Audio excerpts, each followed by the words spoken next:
మాతృదేవోభవ, పితృదేవోభవ, ఆచార్య దేవోభవ. ఓం నమో మాందేశ్వరాయ నమః. అందరూ బాగుండాలి, అందరికీ మంచి జరగాలి. తంత్ర జ్యోతిష్యం అనేటువంటి ఈ వీడియోలో భాగంగా మీకు ఈరోజు మనం ఈ వీడియోలో 2020 సంవత్సరం జూన్ మాసం మకర రాశికి గురు మార్పు అనేటువంటి విషయంలో భాగం ఇప్పుడు మనము ఈ మాసం ఎలా ఉందో చూస్తున్నాం. ఈ మకర రాశికి ఎలా ఉందంటే, ఈ రాశికి సప్తమ స్థానంలోకి 2వ తారీఖు గురువు వచ్చి ఉచ్చస్థాయిగా చూస్తున్నాడు. ఈ రాశికి పంచమాధిపతి దశమాధిపతి అయిన శుక్రుడు 8వ తారీఖు వచ్చి రాశిని చూస్తాడు. ఈ రాశికి షష్ఠ భాగ్యాధిపతి అయిన బుధుడు 22వ తారీఖు సప్తమ స్థానంలోకి వచ్చి చూస్తాడు. ఈ రాశికి చతుర్థ లాభాధిపతి అయినటువంటి బాధకాధిపతి అయినటువంటి కుజుడు మేషం నుంచి వృషభంలోకి 20వ తారీఖు తర్వాత వస్తాడు. వచ్చి ఆ తర్వాత రవిగ్రహం 15వ తారీఖున వృషభం నుంచి మిథునంలోకి ఎంటర్ అవుతుంది.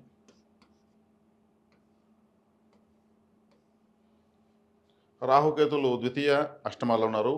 3వ ఇంటి శని ఉన్నాడు. చెప్పండి, ఈ రాశికి చక్కగా ఉంది. ఎందుకంటే 3 శుభగ్రహాలు రాశిని చూస్తున్నాయి కదా. మకర రాశి వాళ్ళకు ఇంతకాలం వెయిట్ చేసిన దానికి శుభ ఫలితాలు స్టార్ట్ అవుతున్నాయి. బుధ శుక్రులు కలవడమే గురువుతో చాలా విశేషమైనటువంటి శుభ ఫలదాయకము. 3వ స్థానంలో శనేశ్వరుడికి గురువు యొక్క చూపు తగులుతూ ఉంది.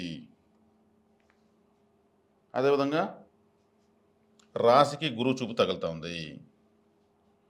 అదేవిధంగా లాభస్థానానికి గురువు యొక్క చూపు తగులుతూ ఉంది. రాశికి లాభస్థానానికి 3వ స్థానానికి గురువు యొక్క చూపు ఉచ్చస్థితంగా చూడడం వల్ల చాలా మంచిది. అదేవిధంగా రాశిని బుధుడు శుక్రుడు కూడా చూస్తున్నారు. అంటే భాగ్యాధిపతి దశమాధిపతి ఇక్కడ ధర్మకర్మాధిప రాజయోగం అనేది చెప్పచ్చు. భాగ్య దశమాధిపతులు కలిసిన దానివల్ల చూడడం వల్ల ధర్మకర్మాధిప రాజయోగం వీళ్ళకు ఉంది. అంటే ఉన్నతమైనటువంటి ఫలితాలు, కీర్తి ప్రతిష్టలు, ధనాదాయము, వివాహము, సంతానము, వస్త్రభూషణ అలంకారాదులు, అంటే నగలు లాంటివి కొనాలన్నా కొనవచ్చు. చతుర్థాధిపతి పంచమానికి వెళ్తున్నాడు, బాధకాధిపతి పంచమానికి వెళ్తున్నాడు. పంచమానికి వెళ్ళి లాభస్థానాన్ని చూస్తున్నాడు. బాధకాధిపతి కూడా లాభస్థానాన్ని చూస్తాడు కాబట్టి గృహ వాహన యోగాదులు లాంటివి కలుగుతాయి. ఇక్కడ వచ్చేక్కడికి రవిగ్రహం 6వ ఇంటికి వస్తూ ఉంది. అష్టమాధిపతి షష్టమంలోకి రావడం మంచిదే. అంటే ఒక దుస్థాన గ్రహము ఇంకో దుస్థానంలో ఉండడం మంచిది. అష్టమ స్థానం లాభంలోనే ఉంది కాబట్టి గ్రహాలు అనుకూలతలే ఎక్కువ చూపిస్తున్నాయి. కానీ ఇక్కడ బాధకాధిపతి పంచమంలోకి వెళ్తున్నాడు. పంచమం అంటే అదృష్టం కాబట్టి ఏదైనా బాధపడితే కానీ మీకు ఫలితం దక్కని విధంగా చేస్తాడు. అంటే చెడ్డవాళ్ళు చెడ్డ చేయడానికి చూస్తారు కాబట్టి సుబ్రహ్మణ్య స్వామి ఆరాధన విశేషంగా చేయాలి. అదేవిధంగా ద్వితీయంలో రాహున్నాడు కాబట్టి దుర్గారాధన ఎక్కువ చేయాలి. అష్టమంలో కేతున్నాడు కాబట్టి గణపతి ఆరాధన చేయాలి. అంటే సుబ్రహ్మణ్య గణపతి దుర్గా అన్నప్పుడు దుర్గా గణపతి దుర్గా సుబ్రహ్మణ్య అంటే శివాలయానికి ఎక్కువ వెళ్ళడం మంచిది. అక్కడే ఉంటారు వీళ్ళంతా. శివాలయానికి వెళ్ళి కనీసం 2 గడియల కాలం ఉంటే మంచిది. అంటే 48 నిమిషాల పాటు శివాలయంలో స్పెండ్ చేసి రావడం వల్ల, ఆలయ సేవ చేసుకోవడం వల్ల ఈ రాశి కొన్ని రకాల ఆటంకాలు తగ్గిపోతాయి. అదేవిధంగా ఎరుపు రంగు ఆహారము దానం కంపల్సరీ చేయాలి. ఎరుపు రంగు ఆహారం ఎక్కువగా స్వీకరించకూడదు. కొన్ని రకాల జ్యూసులు, కూల్ డ్రింక్స్ కూడా ఎరుపు రంగులు వస్తున్నాయి. అటువంటివి కూడా తక్కువ తీసుకోవడం మంచిది.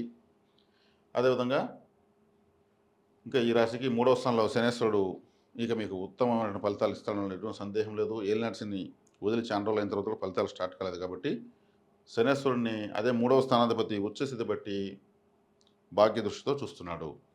కాబట్టి మీకు శనేశ్వరుడు కమ్యూనికేషన్స్ అనే స్థానంలో ఉన్నాడు కాబట్టి చేసే ప్రయత్నాలు కాబట్టి చక్కగా మీరు చేసే ప్రయత్నాలు సక్సెస్ అవుతాయి.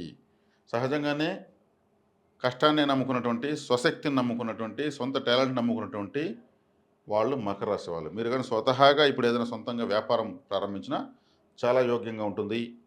అదేవిధంగా మీకు మంచి లాభాలు గడిస్తారు. జీవితాంతం స్టాండ్ అయ్యేదానికి అవకాశం ఎక్కువ ఉంటుంది.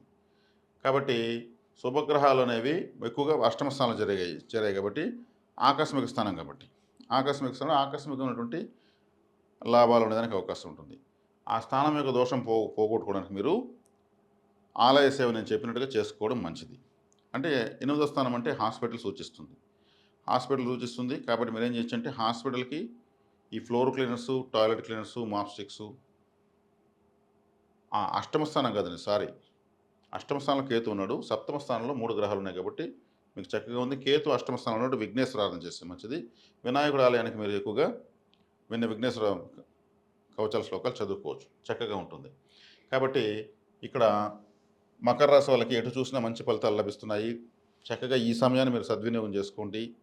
చేసుకోవడం వల్ల మీరు ఉన్నత స్థితికి వెళ్తారు. ఒకరి కింద పని చేయడం ఆపేసి స్వతహాగా పని చేసుకోగలిగితే ఈ సమయంలో గ్రహాలన్నీ శుభంగా వచ్చినప్పుడు మంచి స్థాయికి వెళ్తారు. కాబట్టి ఇక్కడ మీరు దానం చేయాల్సింది ఎరుపు రంగు ఆహారము, ఎరుపు రంగు వస్త్రాలను దానం చేయొచ్చు. మంగళవార నియమాన్ని పాటిస్తే మంచిది. మంగళవార నియమం అంటే మంగళవారం తెల్లవారితో కుజహోర వస్తుంది 6-7. ఆ సమయంలో మీరు ఒక గంట సేపు మౌనంగా ఉండడం మంచిది. అంటే ప్రపంచంతో సంబంధం లేకుండా మీ యొక్క సంతోషం త్యాగం చేస్తే మంచిది.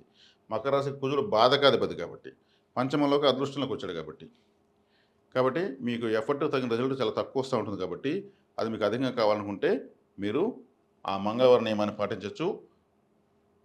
అదేవిధంగా విఘ్నేశ్వరాధన మర్చిపోకూడదు. అష్టమ కేతు అంత మంచిది కాదు. విఘ్నేశ్వరాధన కూడా తప్పకుండా చేయాలి. అష్టమాధిపతి అయిన శుక్రుడు రవి కూడా షష్టమంలో ఉన్నాడు.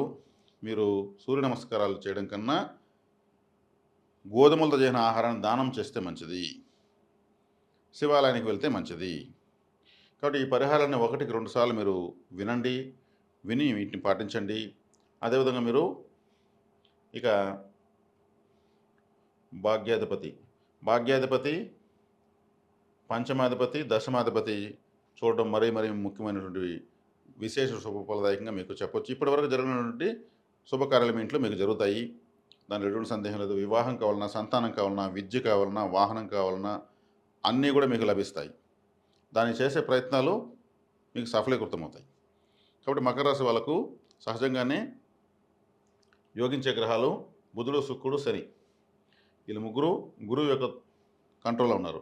గురువుతో వీళ్ళతో కలుస్తున్నారు. గురువు శనేశ్వరుని చూస్తున్నాడు. రాశ్యాధిపతిని, పంచమ భాగ్యాధిపతిని గురువు యొక్క ప్రభావంలోకి వెళ్తుంది. కాబట్టి ఇంకా శుభ ఫలితాలు ఎక్కువ అవుతున్నాయి. కాబట్టి చాలా కాలం తర్వాత విశేషమైనటువంటి ఫలితాలు, గ్రహస్థితులు మకర రాశి వాళ్ళు చూస్తున్నారు. కాబట్టి ఇప్పుడు నేను చెప్పినటువంటి ఈ వీడియోని 1-2 సార్లు విని చూసి ఈ పరిహారాలు చేసుకుని మరిన్ని శుభ ఫలితాలు మీరు పొందుతూ ముందుకెళ్తారని ఆశిస్తున్నాను. ఈ వీడియో మీకు బాగా నచ్చింది అనుకుంటున్నాను. మీకు మీరు ఈ కామెంట్ రూపంలో, లైక్, షేర్, సబ్స్క్రైబ్ రూపంలో ఈ వీడియోకి మీరు మీ యొక్క ఆశీర్వాదాన్ని అందిస్తారని ఆశిస్తున్నాను. శుభం.